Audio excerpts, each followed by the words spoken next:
C'est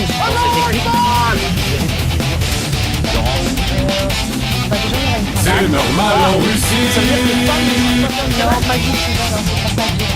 Un peu quand même. Et salut à tous, c'est Nelies. Et aujourd'hui, je vais vous révéler une vérité incroyable qui va très certainement bouleverser votre vie. Car oui, effectivement, Staline est en réalité un alien créé par la NASA.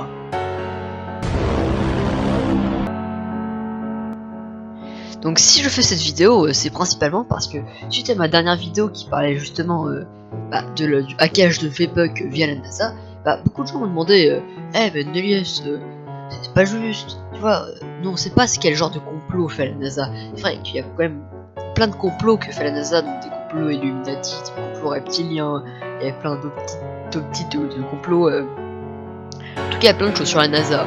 Donc justement c'est de ça que je vais parler dans ce et je vais parler un des plus complots mais qui n'est connu que par une minorité de gens qui vivent au milieu de la Terre creuse. Et justement toute ma théorie repose sur deux arguments absolument inébranlables que je vais vous présenter tout de suite, et je vous jure vous allez être absolument anéanti par ces incroyables arguments. Vous ne pourrez absolument rien dire. Donc voici les deux arguments. Alors donc quels sont mes arguments? Donc mes arguments qui prouvent tout cela sur Staline et la NASA et tout ça. Donc qu'est-ce qui prouve tout ça? Tout simplement, en premier lieu, vous connaissez Mars, donc la planète dans le système solaire, qui est aussi une marque de confiserie au chocolat, donc qui fait des complots avec la NASA elle aussi, hein, parce que ça faut le savoir, hein. C'est totalement appliqué, mais peu de gens le savent, hein, pareil. Donc dans tous les cas, donc Mars est une planète qui est rouge, donc on va faire un petit parallèle avec la Terre. Donc la Terre est une planète bleue, le bleu est la couleur du capitalisme, le rouge est la couleur du communisme. Donc ça veut dire que les Martiens sont communistes et que les Terriens sont des capitalistes. Ça me paraît parfaitement logique et c'est sur ça que ma théorie repose. Donc justement c'est la NASA qui a appelé Mars comme ça, et mon deuxième argument c'est que Mars ressemble aussi beaucoup à Marx, comme Karl Marx qui est le père fondateur des idées du communisme. Et donc c'est comme ça que la NASA, en appelant Mars comme ça, donc c'est comme ça que la NASA a créé Staline à base d'ADN de martiens, et c'est pour ça qu'il est communiste. Donc en réalité tout ce qu'on apprend au cours d'histoire et toute sa vie et tout, non, en fait c'est un mensonge. En réalité c'est un clone créé par la NASA à partir d'ADN extraterrestre.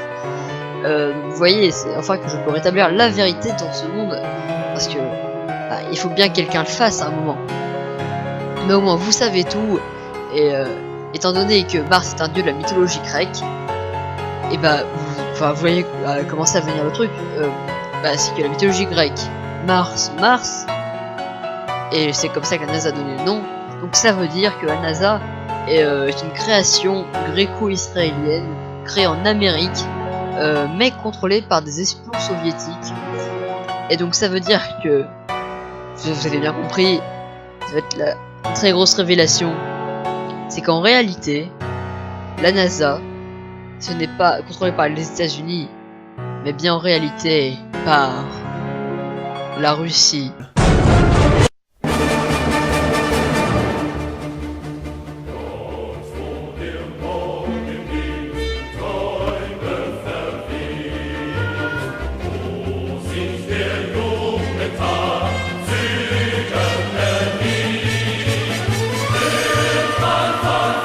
Commence à me parler poliment.